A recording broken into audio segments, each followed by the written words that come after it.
Once you understand what really changes at 59 and a half, a lot of people realize something they were never taught to see. They realize they may already have the right to stop working full time without blowing up their retirement. If you are somewhere between your late 50s and early 60s and you still assume you must grind until 65, I want you to slow down and think with me for a minute. Because in many cases, the thing keeping people at work is not that they truly cannot retire. It is that nobody ever explained how different the rules become once you cross 59 and a half and how much control that age can give you over taxes income. And time I have seen the same quiet moment happen to people again and again. Somewhere around 57, 58, 59, they open a 401k statement or an IRA statement. Look at the balance. And the question in their head changes. Up to that point, the question was, do I have enough? Then suddenly the question becomes, why am I still working this hard? And do I actually need to? That is a very different question. Most people work right past that moment, not because the math says they must, but because they still think the rules of working life and the rules of retirement life are basically the same. They are not the same. Before 59 and a half, retirement accounts often feel like locked boxes. After 59 and a half, for most people, they become tools. And once something becomes a tool, the only intelligent question is how to use it. Well, that is where people make their first big mistake. They hear that age and think the lesson is simple. They think it means now I can grab money. That is not the real lesson. The real lesson is that now you can begin to design how money comes out when it comes out. And what that does to your taxes, your future required distributions, your healthcare costs, and your freedom. That design window is worth far more than most workers understand. Before 59 and a half, most withdrawals from traditional IRAs and 401ks get hit with a 10% early withdrawal penalty on top of ordinary income tax. Yes, there are exceptions, disability, certain medical expenses, the rule of 55 for some 401k plans. But for a great many people, touching that money early is expensive enough that they simply do not treat it as available. Then the day comes at 59 and a half, for most retirement accounts, that extra 10% penalty disappears. The income tax does not disappear on traditional money, but the penalty does. And that one change matters more than it looks, because the account stops being something you are afraid to touch and starts becoming something you can actually coordinate with the rest of your life. That is the difference between being trapped by your own savings and being served by them. I want you to think of 59 and a half as the moment you are handed the master key to a room you already owned but were never really allowed to enter. The question is not whether you should walk in and empty the room. The question is whether you can open the door intelligently, take only what serves you, and do it in a way that buys back your time without donating more than necessary to the IRS. That is why this age matters. The planning opportunity is not simply access. The planning opportunity is controlled access during a very unusual stretch of years. In many cases, you can be old enough to use retirement money without penalty, but still young enough that Social Security, Medicare, and required minimum distributions have not fully boxed you in yet. That makes the years after 59 and a half and before your later retirement milestones unusually valuable. Most workers never understand the next part, and that is why they keep making decisions based on paycheck thinking. Instead of retirement thinking, when you are working, income is rigid. A salary arrives on a schedule. Almost every dollar is stacked into your tax return in the same basic way. Your paycheck is not very flexible. It is not elegant. It is a blunt instrument. You work, the money comes in, and the government takes its slice according to the bracket that salary creates. Retirement income does not have to behave like that. Once you are no longer tied to a full-time paycheck, income becomes something you can shape. You can choose how much to draw. You can choose which account it comes from. You can mix sources. You can take a little from a traditional IRA, a little from Roth money, some from taxable savings, some from cash reserves, maybe later some from Social Security. That mix matters. The source matters. The timing matters. And when those three things matter, intelligence matters. I like to picture it as three faucets. One faucet is tax, deferred money. That is your traditional 401k, your traditional IRA, the money that has not paid ordinary income tax yet. Another faucet is tax-free money. That is your Roth bucket. The third faucet is taxable money or plain cash brokerage accounts, bank savings near cash reserves, if you are still working full-time. The salary faucet is usually blasting so hard that the rest of the system does not get used intelligently, but once that salary slows down or stops, you can begin opening the other faucets in measured ways, and that determines how soaked the IRS gets. That is not a small detail. That is one of the central engines of retirement planning. For many people, the years between 59 and a half and roughly 65 are not their most dangerous years. They are their most flexible years. They may be the lowest tax years they will see for the rest of their lives if they stop or scale back work. Those can be the years when modest IRA withdrawals, partial Roth conversions, and deliberate tax bracket management actually makes sense. If you miss that window because you kept collecting a full salary without a plan, the problem does not disappear. It usually comes back later in a less pleasant form. That is where the newer required minimum distribution rules matter. Recent law changes widened this planning window for many people. Under Secure Act 2.0, the age for required minimum distributions from most retirement accounts moved to 73. And for people born in 1960 or later, that age is scheduled to rise to 75 in 2033. Now stop and think about what that means. If you are in your early 60s or approaching them, you may have a decade or more between 59 and a half and the first year the government forces distributions out of those tax-deferred accounts. A decade or more. That is not a trivial planning gap. That is a major tax window every year in that window. If you intentionally move some money out of a traditional account while you are in a lower bracket, whether through withdrawals or Roth conversions, you are shrinking the pile that later produces required minimum distributions. And smaller future distributions can protect you in three ways that matter a great deal. First, they can keep you out of higher tax brackets later in life. Second, they can reduce the risk of pushing up your Medicare Part B and Part D premiums through income-related surcharges. Third, they preserve flexibility, which matters more in old age than most people appreciate when they are younger. Flexibility is one of the hidden forms of wealth. When people work full-time past 59 and a half without coordinating taxes, they often believe they are playing it safe. Sometimes they are doing the opposite. They may be sacrificing the very years when careful low bracket planning could have reduced future taxes, reduced future premiums, and reduced the amount of money the government can force onto their tax return later. That is why I say the danger is not only retiring too early, the danger is also working too long without understanding the tax geometry of the years in front of you. People are very good at seeing the visible benefit of one more year of salary. They are much worse at seeing the invisible cost of losing one more low tax year. And that cost can be real. If you continue working full-time deep into your 60s, you may spend the best tax planning years of your retirement career filling up ordinary income brackets with wages. That means less room for Roth conversions, less room for strategic withdrawals, less room to reduce the future size of required minimum distributions. Then later, when Social Security arrives, when Medicare premium thresholds matter, when RMDs begin, all those income streams can stack on top of each other at exactly the wrong time. People assume retirement gets simpler later. Tax planning often gets harder later. There is another cost to working too long, and it is not a spreadsheet cost. Every extra full-time year in your early 60s is one less year when your body still belongs more fully to you. One less year of energy, one less year of mobility, one less year when long travel still sounds exciting instead of exhausting. One less year when climbing with grandchildren, finishing big projects, moving homes, or simply living on your own timetable feels natural. Most people understand this emotionally. Very few people price it correctly. They count dollars. They do not count healthy years with the same seriousness. That is a mistake.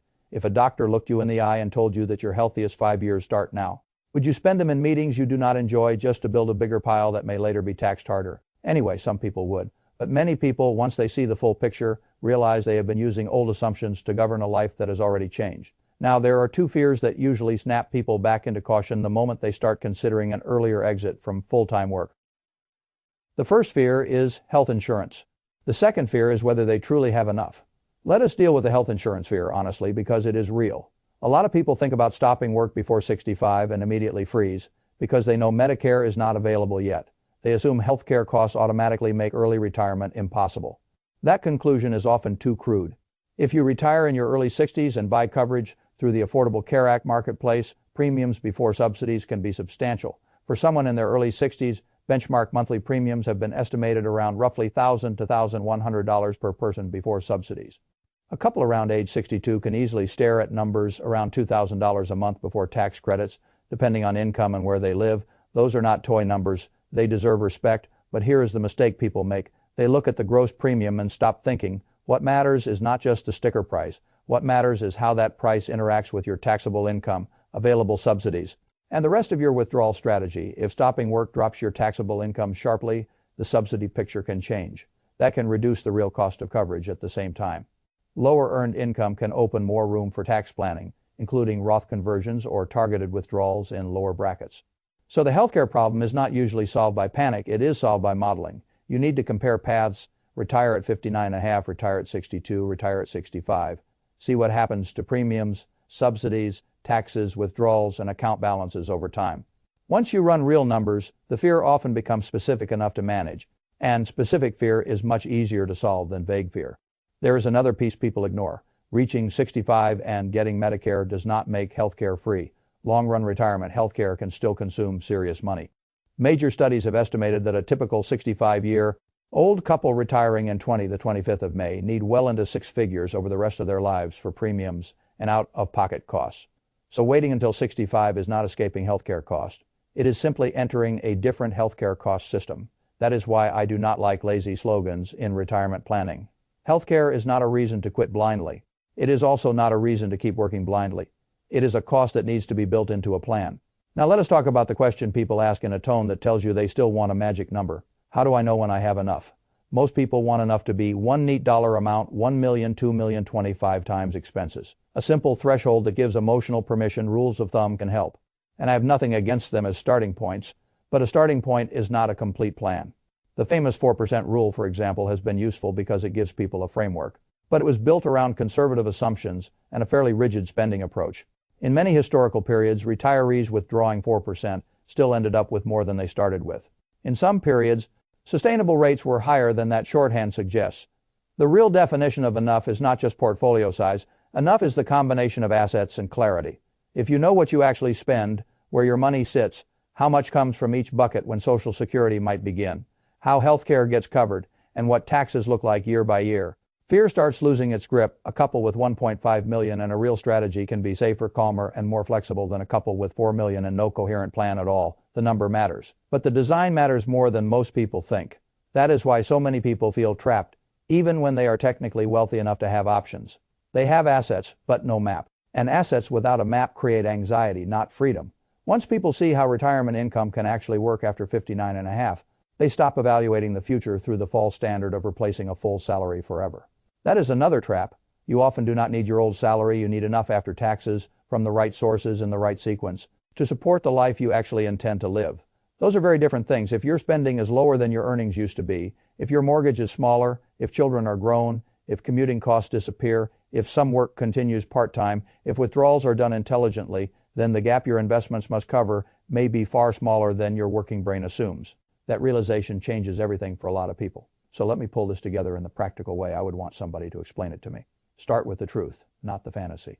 Look at what you truly spend in a year, not what you guess, not what you tell yourself. Look at your real bank statements and card statements for the past 6 to 12 months. Separate essentials from lifestyle spending, housing, utilities, food insurance, then travel, gifts, hobbies, family support. If you do not know what life actually costs, every retirement conversation you have is weak from the beginning. Then lay out your money in clear buckets. Keep one bucket in cash or near cash for the next 1 to 3 years. Checking, savings, short-term CDs, things that let you sleep. Keep another bucket in more conservative investments for the intermediate years. Bonds, balance funds, assets that are there to reduce the need for forced selling at the wrong time. Keep the long bucket in growth assets for the decade ahead. And beyond that is where stock funds and long-run growth live.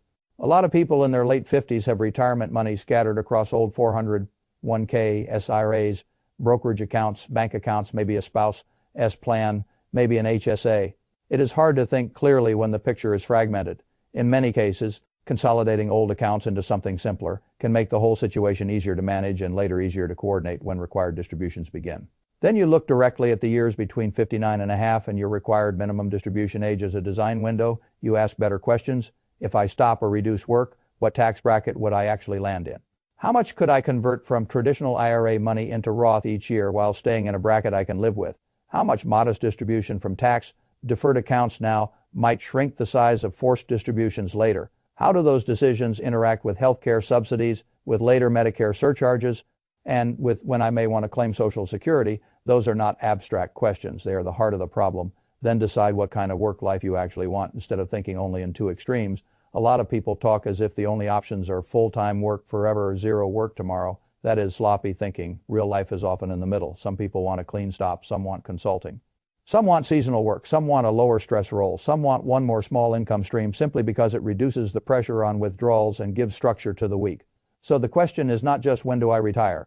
The better question is, if I stop full-time work now, how much of a gap remains after savings, part-time income, spouse income, and later Social Security? When people actually run that number, many discover that the investment burden is smaller than they feared, and once they see that, they stop treating their old salary as sacred, then clean up the things that reduce flexibility.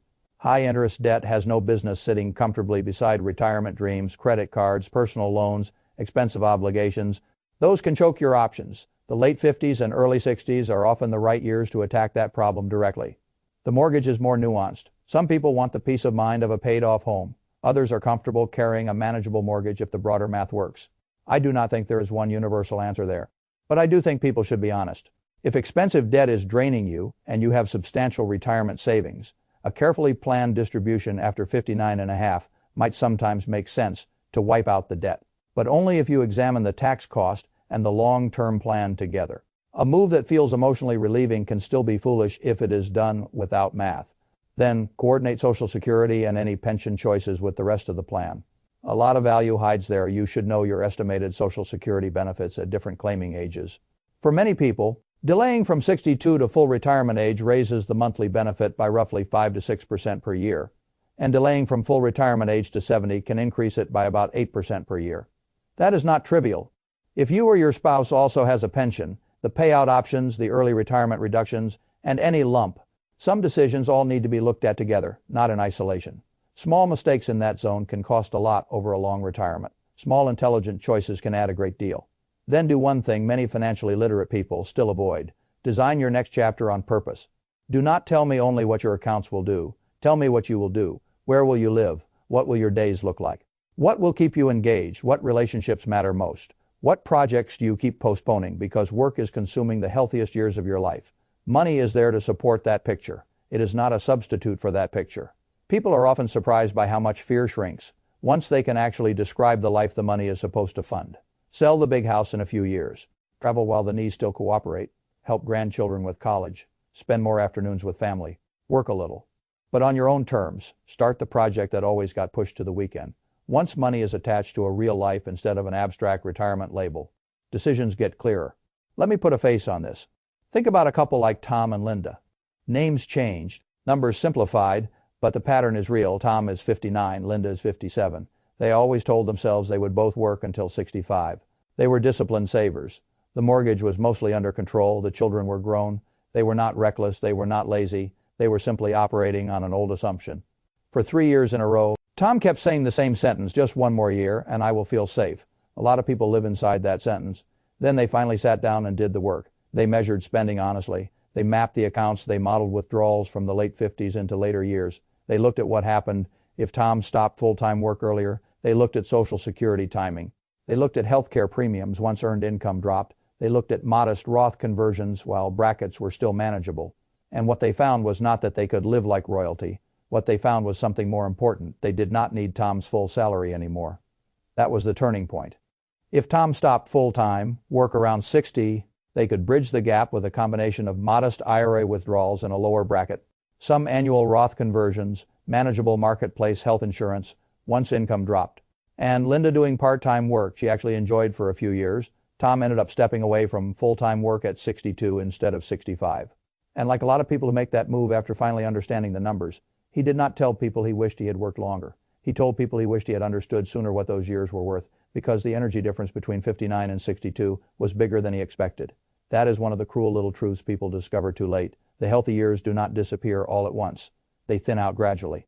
And if you spend the strongest stretch waiting for a feeling of absolute safety that never really arrives, you can end up protecting money at the expense of life. Now, I want to be very clear about something. The lesson is not that everybody should retire at 59 and a half.